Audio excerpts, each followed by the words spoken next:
Bonjour. Alors pour ce cours, de nouveau sur la programmation, on va voir les variables. Alors tout simplement par défaut, une variable se trouve toujours être du texte, un caractère ou plusieurs, ou une chaîne de caractères aussi longue que vous voulez. Je crois qu'il y a une limite, mais elle doit être très élevée. Alors les variables ont des noms. Les noms des variables, c'est tout simplement un petit mot.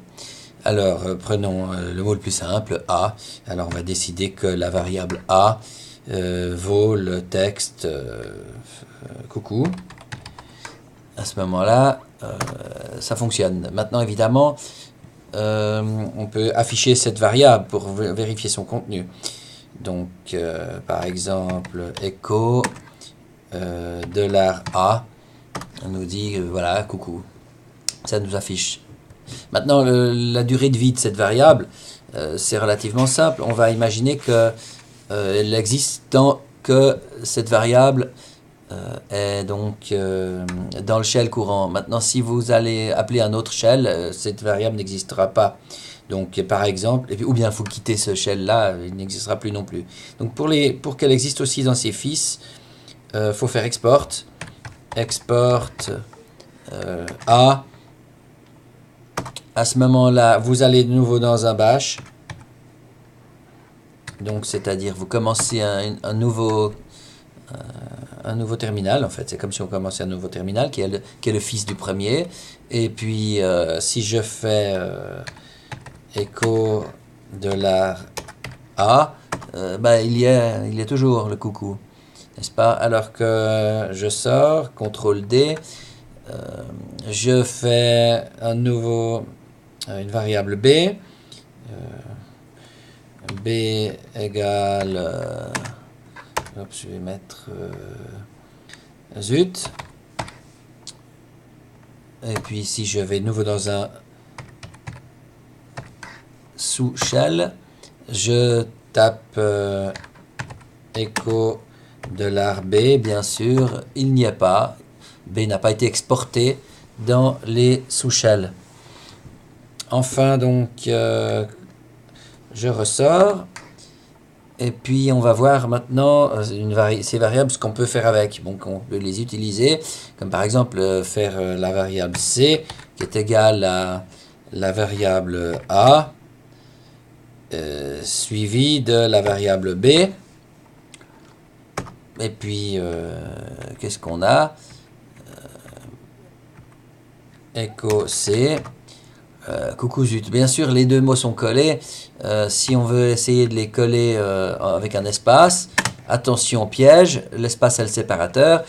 C'est pour ça qu'il faut la plupart du temps utiliser les guillemets. Et puis on a donc les deux mots séparés par un espace. Voilà. Donc c'est relativement simple comme ça fonctionne. Maintenant, les variables peuvent être de type entier. À ce moment-là, il faut les déclarer à l'avance. Par exemple, c'est clair, si je fais A égale 1, echo A, j'ai bien 1 dedans, mais il est stocké comme le texte 1 et non pas comme le nombre 1.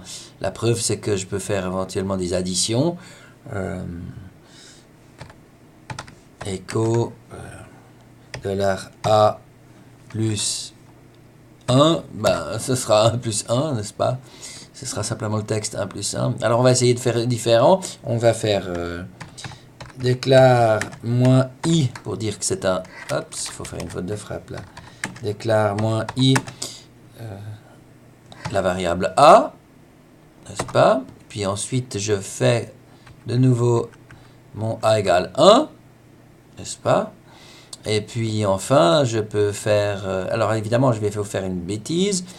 Si je vous fais echo $A plus 1, ça fait de nouveau 1 plus 1. Pas de chance, parce que le résultat est censé être du texte. Donc il faut mettre le résultat dans une variable entière également. Donc par exemple, on va en déclarer plusieurs tout de suite. Déclare A, on a déjà fait, B, et puis C. À ce moment-là, on peut dire... on va recommencer. B égale 2. Et puis C égale A plus B. Et cette fois, écho C, on a bien 3 et non pas 1 plus 2. Donc on a déclaré une variable entière. Les opérations que l'on peut faire avec les nombres entiers sont les 5 opérations qui sont l'addition. L'addition, c'est ça. La soustraction, c'est avec un moins. N'est-ce pas? La multiplication, bon ben ça va pas être terrible parce que une fois 1 ça fera, pardon, une fois 2 ça fera toujours 2. Et puis la division, alors la division évidemment je vais peut-être prendre d'autres chiffres. Et puis le modulo, alors par exemple je vais mettre A, oui on va faire A égale 9. Et puis évidemment si j'essaye de faire C égale A divisé par 2, écho C, j'ai 4. Évidemment, parce que 9 divisé par 2, ça fait 4 et reste 1, puisque c'est une division entière. Donc, si on veut le reste de la division, eh bien, on va faire le modulo, c'est le pourcent. Et on a 1 qui reste. Voilà, donc je vous ai montré les multiplications, divisions, modulo, addition, soustraction. Je crois qu'on a à peu près tout vu.